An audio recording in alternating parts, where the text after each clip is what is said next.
Bear down, Bears fans. Pat the Designer, Chicago Bears podcast. Appreciate you guys for tuning in and rocking with us, man. Hit that like button, subscribe to the page, leave that 5-star review. Y'all know what to do. I want to jump pretty much straight into this because this is an interesting topic for me. Right, the Justin Fields, Caleb Williams conversation that is happening has created such an animosity in Bears fans, in the Bears community, and it seems like people are just too far one direction or the other. And I want to add some context and some clarity to maybe why people might be in on Justin Fields, but why people also should look at the Caleb Williams option as a possible viable option.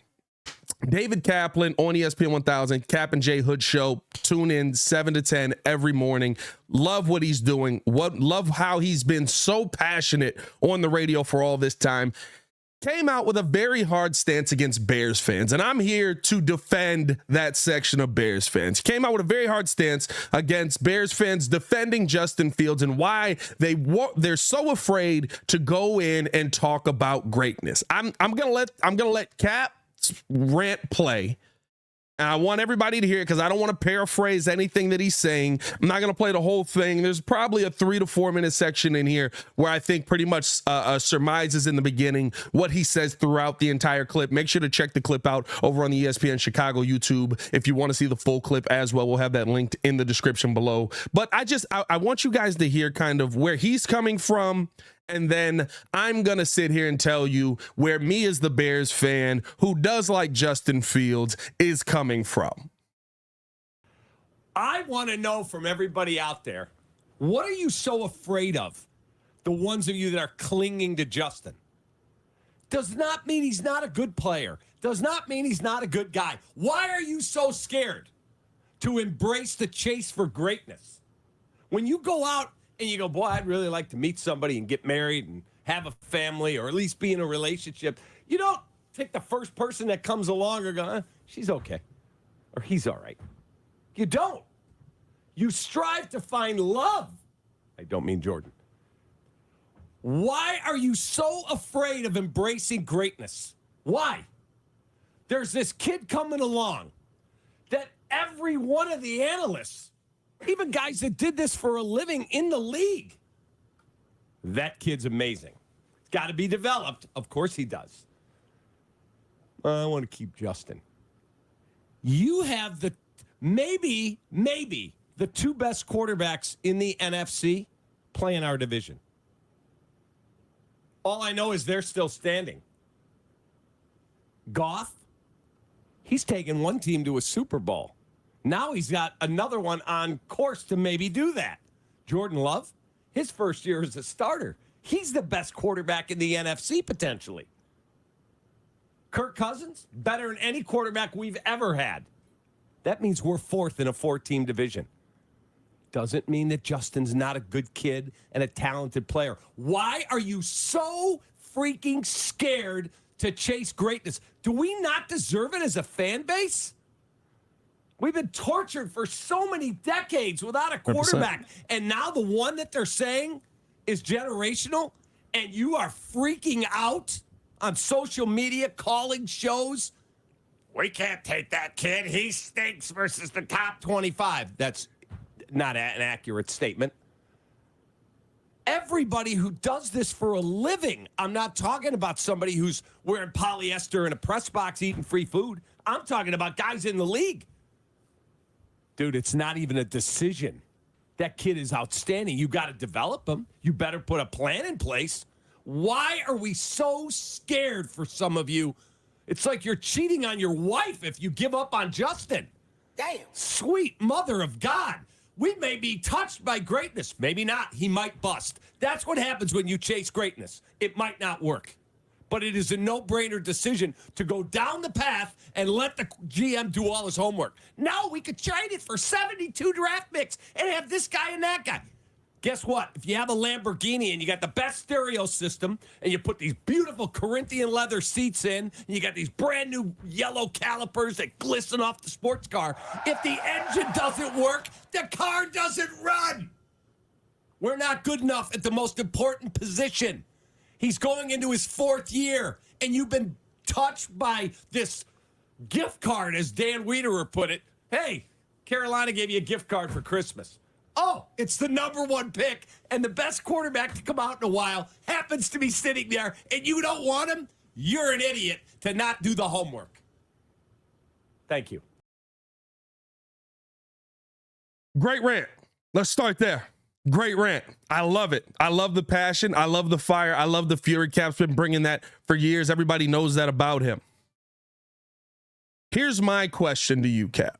And here's my question to the section of Bears fans that is overly in love with Caleb Williams. What changed? Because Cap said on those very airways that he didn't believe that Caleb Williams was a good enough leader, that he thought Caleb Williams had leadership issues, that he didn't like what he was as running the team, right? What changed? And this is not to say Caleb Williams isn't talented. This is not to say Justin Fields doesn't have things that need to improve. 110% he does. And the one thing that Cap said in there that I 100% agree with is do the homework. But let's not change our opinion because we saw Jordan Love and we saw Jared Goff, two guys that we knew at this point were in better situations than Justin Fields. Because, see, here's the thing. What are now called excuses for Justin Fields will be the same things that we talk about for the next 3 years with Caleb Williams as well. You have to let him go through the process and figure it out.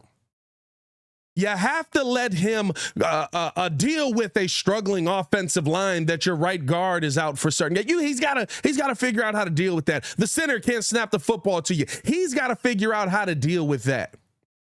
Your left tackle is getting pushed back into you. He's got to figure out how to deal with that. And is some of that on Justin? 100%. He holds the football too long. He big play hunts. I'm never going to tell you that Justin Fields doesn't need to improve. You know why? Because Justin Fields wouldn't tell you that Justin Fields doesn't need to improve. But to me, when you're sitting here just so locked in on Caleb Williams now because you see that Jordan Love is ahead, that Jared Goff is ahead, is this going to be the same Jared Goff next year when Ben Johnson leaves? Because it'll probably be the same Jordan Love because Matt LaFleur is in place and he's the right play caller. You see, Bears fans have a hard time listening to the radio and listening to the TV pundits that want to break these things down because guess what? You've been in this a lot longer than me. How many times have we been wrong about the quarterback position? I'll tell you how many. Because I'm a Bears fan. Guess what? We're going to support everybody who's back there every time. Every time. We've been wrong about the quarterback position. And you want to know why people are so in on Justin Fields, why people feel good about Justin Fields? Because the pundits, the people that do this for a living, he goes on to talk about that, right? All the analysts and different things like that. The people that do this for a living look at Caleb Williams and say, he can't miss. How many times are they wrong all the time? Because you know what none of the pundits were saying in the draft? That an actual generational talent was taken? Patrick Mahomes is can't miss. Patrick Mahomes is a generational talent. Patrick Mahomes is the number one pick in the draft. Nobody was saying that. Now all of a sudden we see Caleb Williams and as he's the next Patrick Mahomes, he's going to be the. Why do we trust that? Well, those are the guys that do it for a living. Those are the guys that get paid to do it. Those are the guys. Well, you know what else? You know who the guys that I like to look at? The guys that played the game. Dan Orlovsky's talked about Justin Fields. And he's talked about the system that Justin Fields was put in. And he said that, guess what? The system was garbage and put the quarterback in a bad position. Richard Sherman talked about it from a defensive perspective. Can't figure out why we're not utilizing Justin Fields better. Lance Briggs talks about it every single week on the Chicago Bears podcast. Tune in with us Monday through Friday. Every single week. You have to put your players in the right position. Coaching matters. Players that played the game at the highest level on a consistent basis. You want to know one that's the best one? Players that are going against him right now. Look at Justin Fields. And they're not prompted. They're not being asked this. Everybody's got their own podcast now. Michael Parsons looks at Justin Fields and says if the Bears stick with him, they'll be in the NFC title game. He's probably the best defender in the NFL right now. Somebody who studies how to take quarterbacks down for a living is saying that. And so excuse Bears fans who are looking at those guys. Excuse Bears fans that are looking at the Bears locker room. Excuse Bears fans who are listening to the people that play football, who are in support of Justin Fields, who it seems like there's an overwhelmingly higher number of them than there are who aren't in support, if they want to listen to the guys that did it at the highest level. See, this isn't even a Justin Fields versus Caleb Williams thing. This is we're calling Bears fans idiots for not doing the homework. Well, these guys are the best of the best, and they're on TV, and they're doing the homework, and they support Justin. Keyshawn Johnson just came out. Jay Cutler, a quarterback who was here in Chicago, and let me tell you something, folks, knows a little bit of something about having a ton of offensive coordinators, not having a left tackle, having offensive line issues. Was Jay the best decision maker? I'm not going to sit here and tell you that. I don't even think Jay was the best leader on that team. But you know what he does know? He knows a little something about going through being a quarterback in the city of Chicago. The biggest question that most Bears fans have is what's going to change if we go with Caleb Williams? Let me ask you something. When's the last time we had an offensive coordinator develop a quarterback? I'll tell you when. Never. You could bring up Sid Luckman, Jim McMahon. All right, okay. Yeah, Sid Luckman maybe, right? He was pretty elite. Jim McMahon was a good quarterback in Chicago. He was not the greatest quarterback of all time. Let's stop it.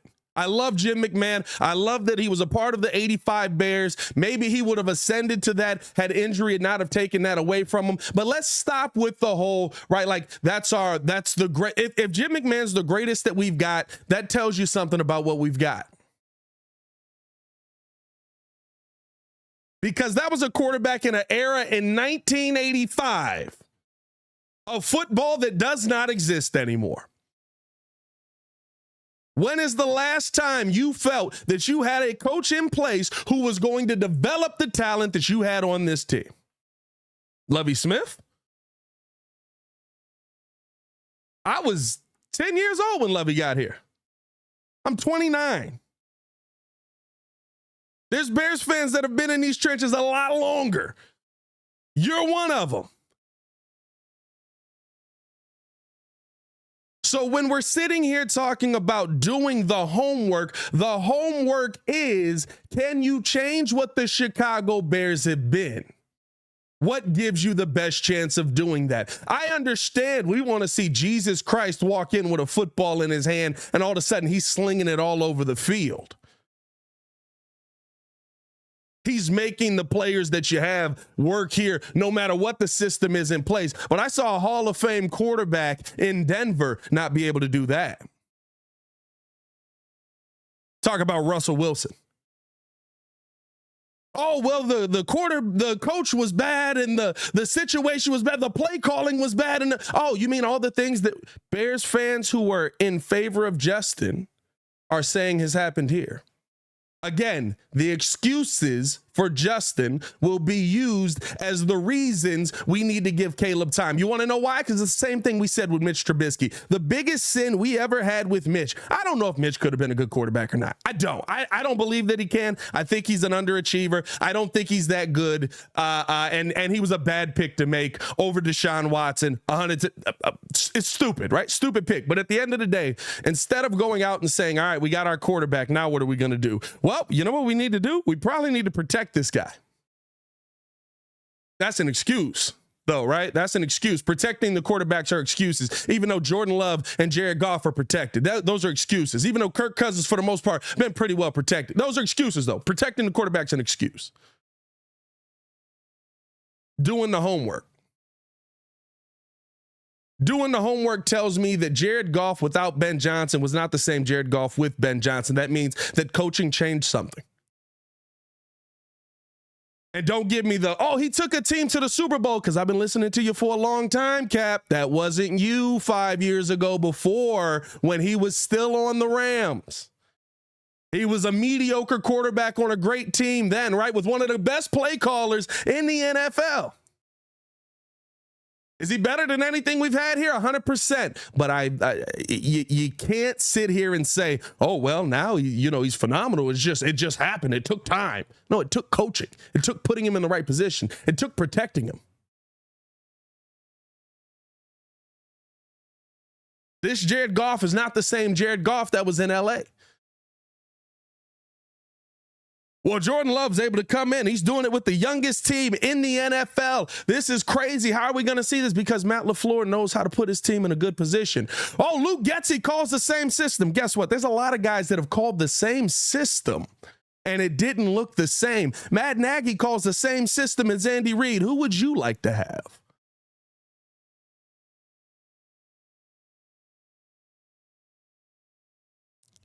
I can sit there and I can put anybody at a piano and tell them what notes to play. That doesn't mean that they can make music. And so when we're attacking Bears fans for not doing the homework, when we're attacking Bears fans who support Justin because NFL players that have played that position, NFL players who have been in that position, NFL players who have to defend that position, who have to know that position because they have to sit there and figure out what's this guy's tendencies going to be. When they look at the tape and they go, man, this kid's actually pretty good. I don't know why we're running 7 screen passes in this game.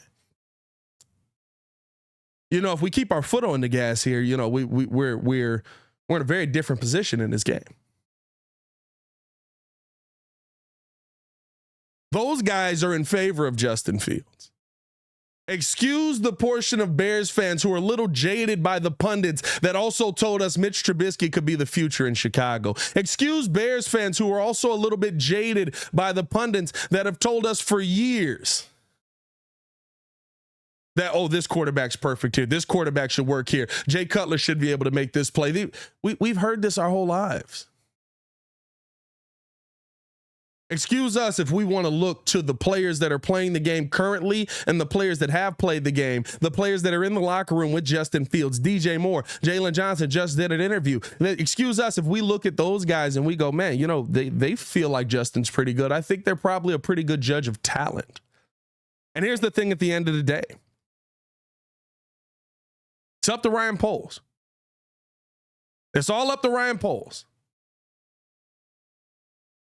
If Ryan Poles decides that Justin Fields isn't the answer, I'm riding with Ryan Poles. If Ryan Poles decides that Caleb Williams isn't the answer, I'm riding with Ryan Poles. And so I implore Bears fans, yes, do the homework, but trust the GM. Because when we talk about, are we afraid to strive for greatness? What makes us so sure that greatness isn't already here?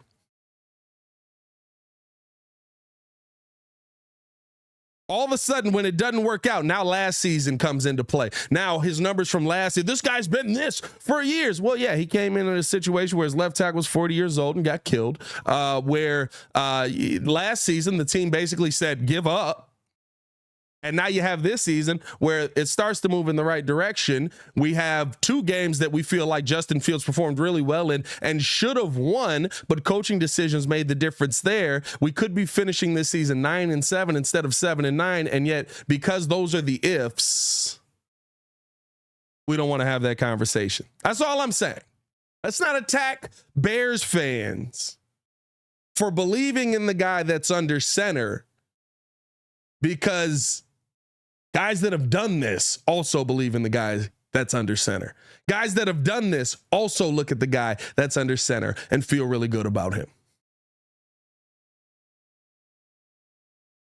There's a bunch of pundits that are all in on Caleb Williams that have never taken a snap of football. And I'm one of them, right? Like I'm one of the talking heads now. I've never taken an NFL snap of football in my life. But let's not attack Bears fans and the Bears fan base because they see something in Justin Fields that they want to hold on to. I've said my piece. I appreciate you guys for tuning in and showing love. Hit that like button, subscribe to the page, leave that 5-star review. Y'all know what to do. It's your boy Pat the Designer back at it again. Y'all stay safe out there, Chicago. Big Bear Don, Ryan Poles, you know what you got to do. Let's get the job done. Everybody's going to, I already see the comments now. It's going to be, oh, he's a Justin Fields homer. No, I'm a Bears fan. And I trust my GM. I'm a Bears fan, and I believe in what Ryan Poles can do. Because I've seen that for 2 years be stability. But for some Bears fans in this, we trust Ryan Poles only if he drafts Caleb Williams. I'm not on that train. Y'all stay safe out there, Chicago. Bear down. Peace.